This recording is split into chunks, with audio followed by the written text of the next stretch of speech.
Hi there, I'm KJ. Welcome to KJ Paints. I had done a video a couple of weeks ago about putting stencils on your canvas before doing a pour, and I had a couple of people asking how I did it. So I thought I would do another one and show you the process for actually making a stencil, applying it, and then doing the pour on top. So supplies you're going to need are going to be your canvas in whatever size you want. You're going to need shelf liner, that's contact paper. It's waterproofish on one side and it's got paper on the other side. It's sticky, so it's adhesive contact paper, not non-adhesive. You're going to need an image that you want to make into your stencil, a pair of scissors, a drawing utensil of some kind, a paintbrush, and some paint. The paint that you want to use is best to be the color that you're going to use for your base or your background. Just because if there's any leakage under the stencil, then you're already using the color that you're going to paint over with, so it doesn't matter. Okay, so first things first, I'm going to put this aside. You can see it's already prepped. I have sprayed the back with water to tighten it up, and then I've put my giant push pins inside to pick it up off the table. This is the image that I'm going to be using. It is a photo, or it's part of a photograph that my very talented photographer sister took of her horse Freya, and I'm just going to use this front portion of the photo. It's obviously not printed in very high fidelity, but that's okay for my purposes. So what I've done here is I printed it out to the size I want based on the size of canvas I have, and then I've drawn around the shape that I'm going to be using with Sharpie, and then when I turn it over, I'm able to see that through the paper and create a clearer image on the other side. So that's how I create the images that I'm going to be using to stencil with.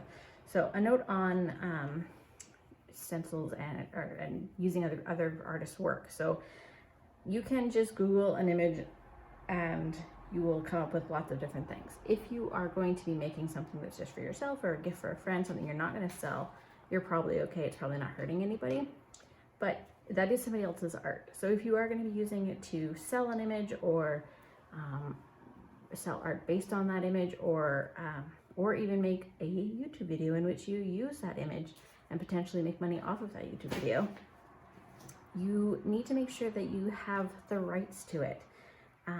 There are copyright laws, and yeah, probably a minor YouTuber or artist, a local artist, probably you're never going to get caught, but it's still the right thing to do. So if you are worried about, or if you're thinking about licensing, you can use Google's Creative Commons licensing search filter to find images that are under a Creative Commons license. You need to look further than that though, because there are use licenses and there are also sales licenses. So there are images that have no res reserved. All the artists want is a credit, but you can use, edit, or sell their image to your heart's content, and then there are various levels up from that. So make sure you have the rights to an image if you're planning to sell it. So anyways, now that we're here, so I'm going to create my stencil to about here, I think, yeah. And so with this canvas, you want enough stencil to go over and completely over the edge, and then depending on the type of image you're doing, you might want it to go over the opposite edge as well. Mine's going to be so close that I don't think it will really matter. And I'm going to be doing a swipe on it, so you have a lot more control of where the paint goes on a swipe versus, say, if you wanted to do a flip cup over your stencil, you want the freedom to tilt. So you want any part of the canvas that you don't want paint on needs to be covered up in that case. So I've already drawn out the image I'm going to use. I'm going to quickly cut that out, and then I'll show you transferring it onto the contact paper as well.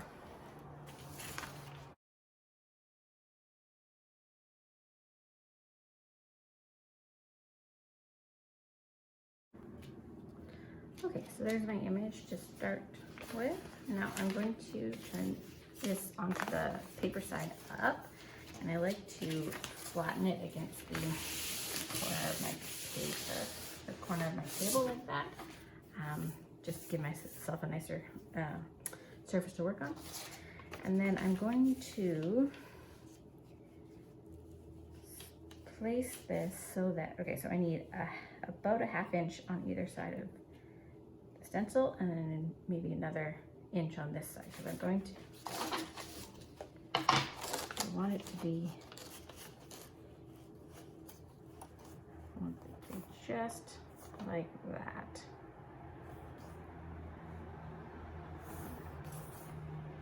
This is probably going to go up a little bit, but that's okay. So, start up here. Just going to give myself some leeway here. I'm going to take my pencil. Oh, another thing to note is, if I place my horse down facing this direction, when I put it on the canvas, it's going to be facing the opposite direction. So keep that in mind. If you want to, if I wanted to go this way, I could also do this. Put it down like this. And in fact, I do think I want it to go that way, so that's what I'm going to do.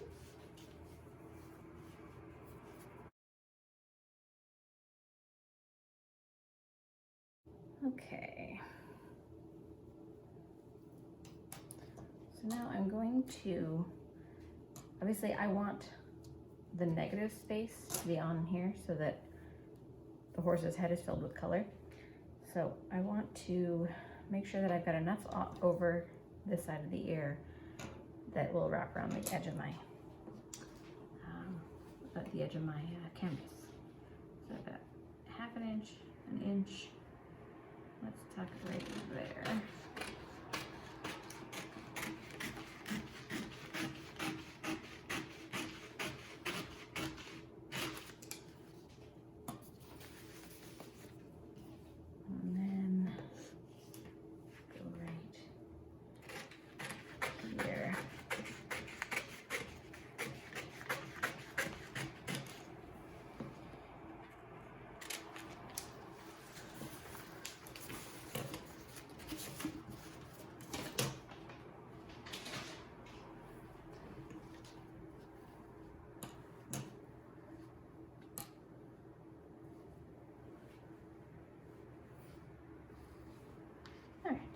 So, where was I? I'm just going to put this backwards for a second. I do it like this.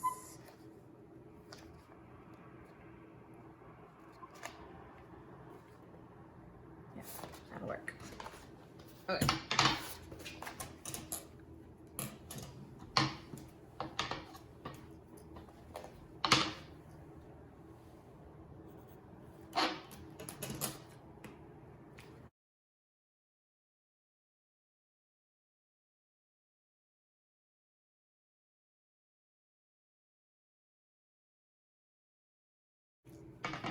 Now you can see what I'm going to be doing here. So I want, so you can see I shouldn't have cut off that edge. I don't know why, what I was thinking. You know how they say measure twice, cut once for woodworking? Well, the same goes for art. And the main thing is just to think. Okay, so this is going to go here. So first thing I'm going to do is I'm going to lay down some of my base paint, and then I'll put my stencil down, and then I will add some more paint, or I will seal off the edges. So I'm going to quickly do that.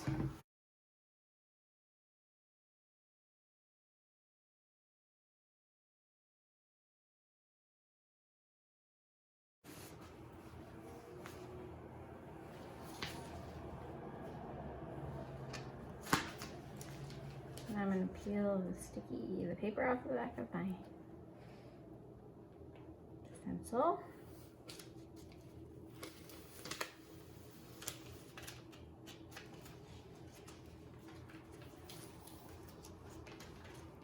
And you can absolutely wait for this to dry. Might even be a better idea.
sure your edges are all flattened.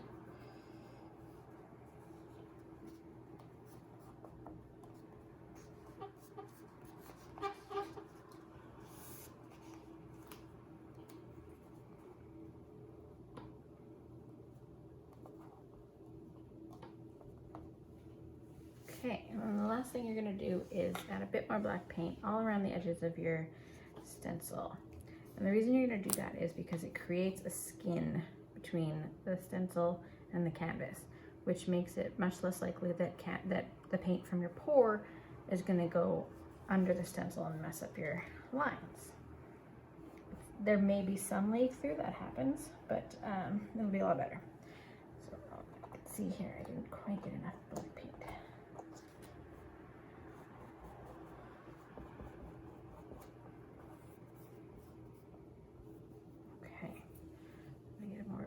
Paint going. I'm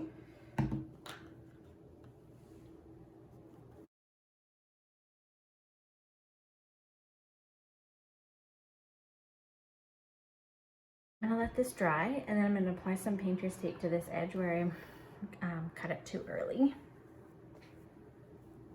or cut it too short. Just kind of seeing a few places where the stencil is buckling up, so I'm just going over them again with the paintbrush. Okay, so I'm gonna let that dry, and then we'll do the next step.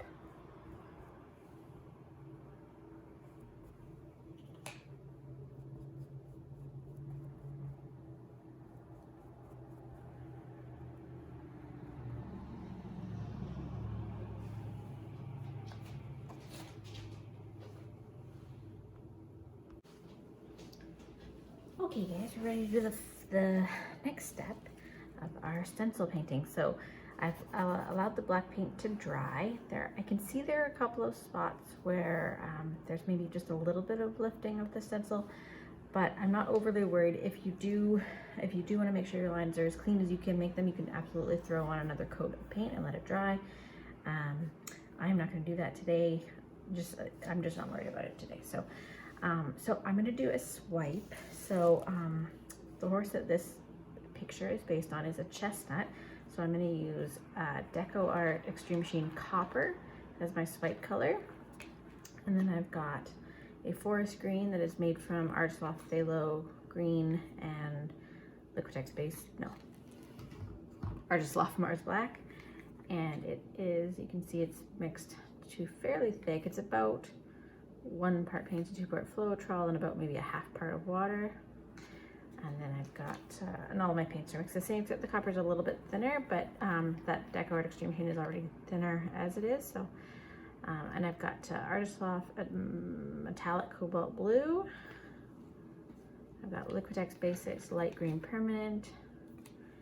And I have Liquitex Basics Brilliant Blue. So just a little bit of those two. Mainly I have dark green and the metallic blue. So what I'm going to do is I'm going to pour my colored paints on all over the horse, except I'm going to leave maybe just a little bit along the left edge, and then I'm going to pour copper along that edge, and then I'm going to use a damp paper towel to pull the paint in this direction. And hopefully we'll get a nice result. I think these colors will look nice together. The dark green is mainly there for contrast because my other colors are quite bright. But I didn't want a ton, because if you use a ton of black or a dark color, they tend to take over. So I'm going to put it on the bottom for that reason as well. So it's going to be the first color to go down. I'm just going to pour it all over the exposed canvas. I'm not overly worried about how it goes down. So with a white, well, okay, so this is a 11 by 14, 11 by 14? Yeah, 11 by 14 canvas, 11 inch by 14 inch. So for that you need about 6 inches of paint, or 6 ounces of paint, sorry. Obviously there's a big section of it that's not getting covered, so I don't have quite 6 inches, but that's okay. Or 6 inches, 6 ounces. And then the other thing to note is that I have each of my paints, except for the copper, is mixed with a drop or two of the coconut milk Serum, which if you look at the ingredients, the very first ingredient is dimethicone, which is silicone oil. So that's why that makes cells. So there we go, we're gonna do some blue here. Ooh, that was a lot.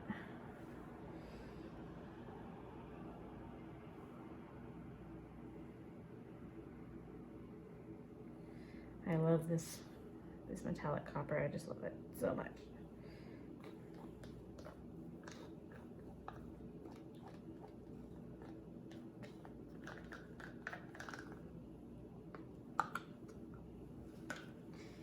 And then I'm going to throw my green down. I think the smallest amount of paint I have is the light blue, so the brilliant blue, so it will go on last.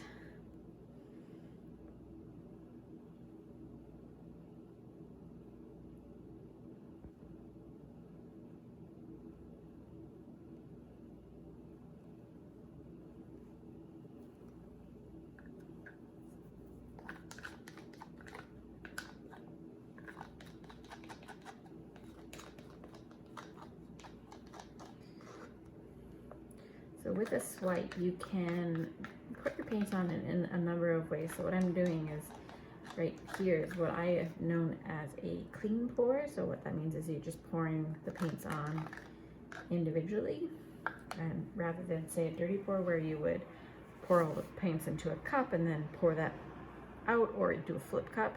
And you can do any of those things before you swipe, and it will just give you different effects. You can also just lay the color in bands, or this way in bands if you want sort of a gradient effect or a rainbow effect.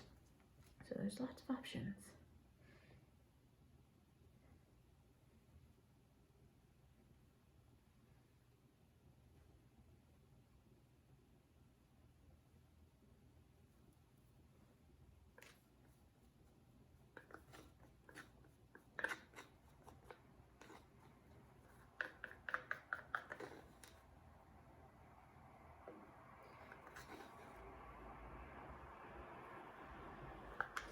Okay, just gonna tilt this a little bit to spread my paint around. Get some of my edges covered.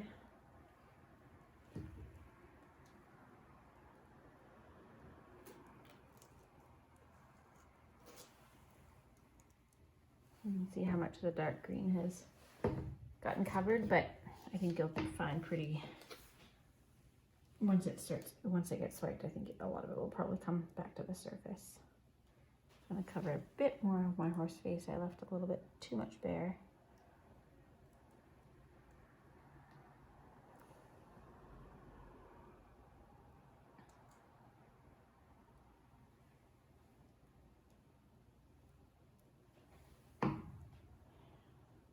This way, just to the center, I think. Make sure I'm still centered on my camera. Pretty good. And I'm just going to touch up my edges here a little bit.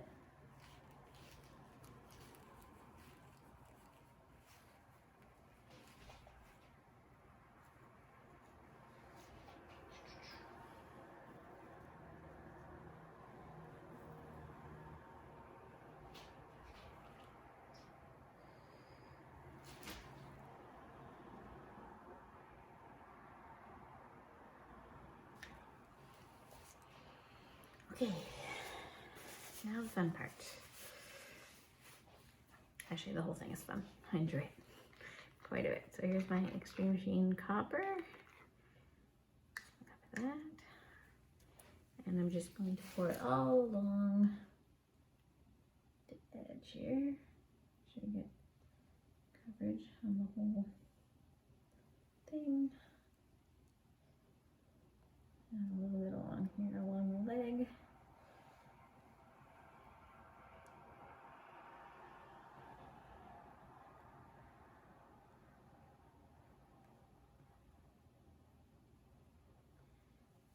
Throw a little bit out there in the center. And then I've got this paper towel, which is just the right width, and it is just damp on one edge. So I'm just going to lay it down in the copper paint and then drag it this way. Move over to this side of the table.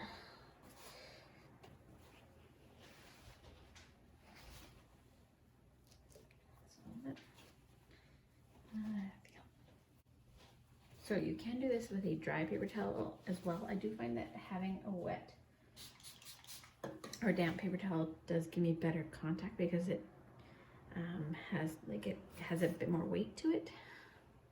So I'm just gonna put it down here. And here we go.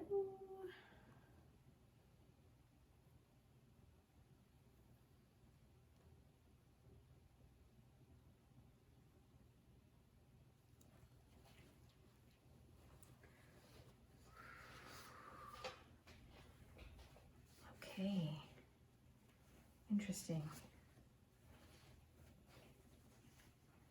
I think I lost all of the copper on this side. I'm just gonna see if I can get a little bit more here.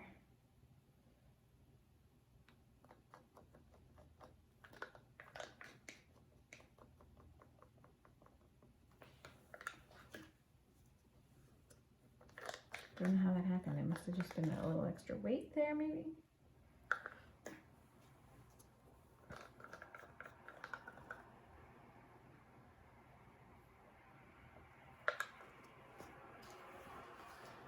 And we'll keep it down.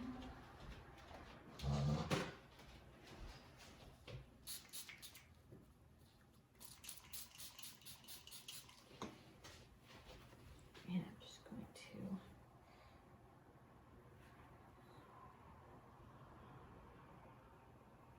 oh, I see what's happening. I think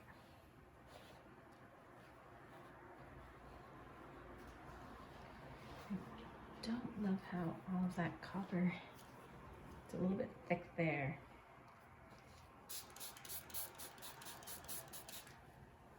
I'm gonna try just do one little extra swipe here.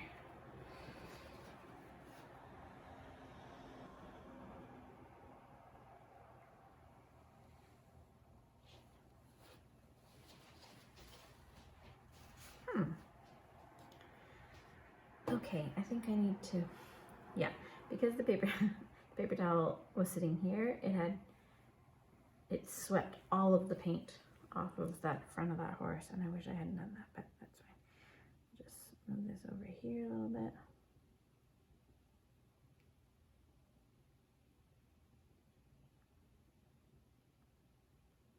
Very slowly move it back in this direction.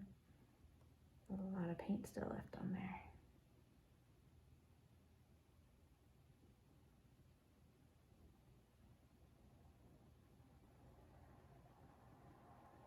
A little bit this way to cover that front leg there.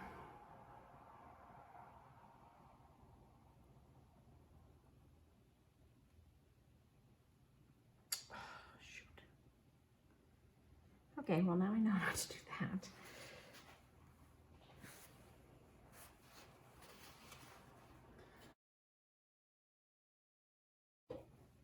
I'm seeing a little bigger spot here, I think.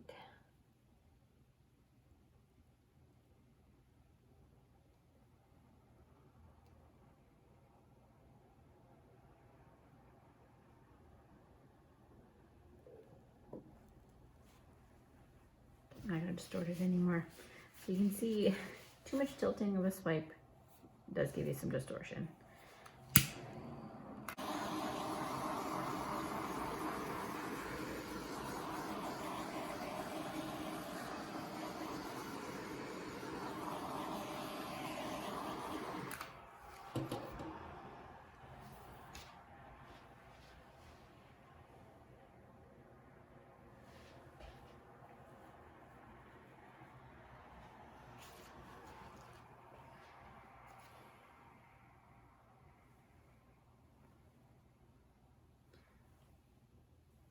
Okay, well, obviously, I don't love that how distorted it got. I think it looked better before I tilted.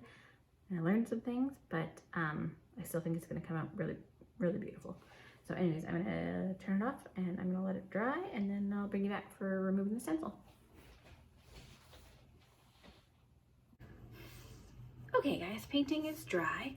So now is the point where we are going to remove the stencil paper. So what I have here is just a knife, a sharp knife, and I'm going to start peeling back the stencil and then running my blade along the edge where it's needed. So I'll start to pull the stencil up a little bit, and if it gives easily, I will just go. But as soon as there starts to be a little bit of resistance, I'm just going to run my blade in there to cut the skin between the paint that's on the stencil and the paint that's on the canvas, because there's a bit of a skin there. Just gently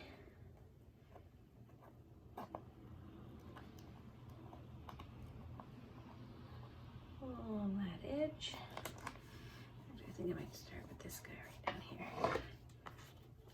The tape is on there.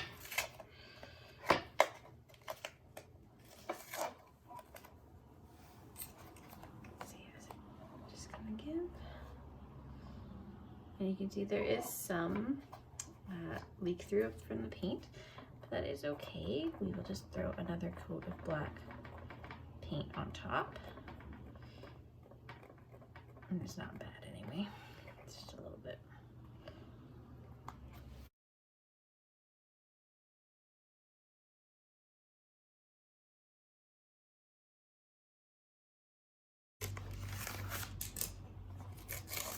There we go.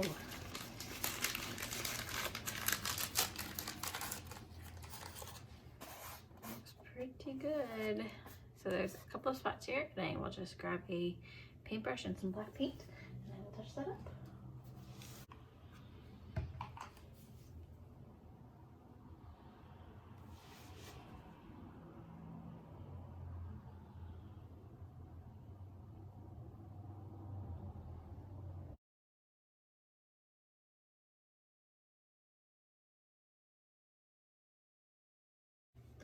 So there's a bit of a texture line or a difference between where I had painted just the black on the canvas and where the pour is done, because the pour is so much thicker, and there's a bit of a ridge, which makes it very easy to run your paintbrush along and get a nice clean line.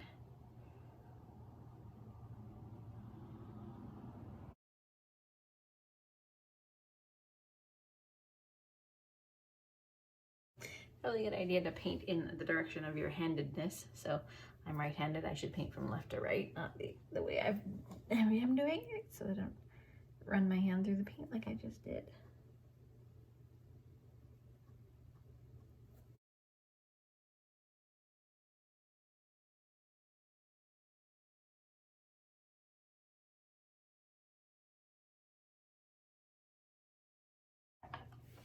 There we go.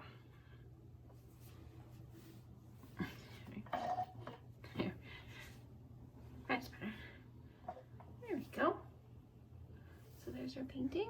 So that's how you do a stencil, custom stencil, without a cry cut or, you know, with a design of your choosing. So I hope you enjoyed that. Thanks for watching. See you later.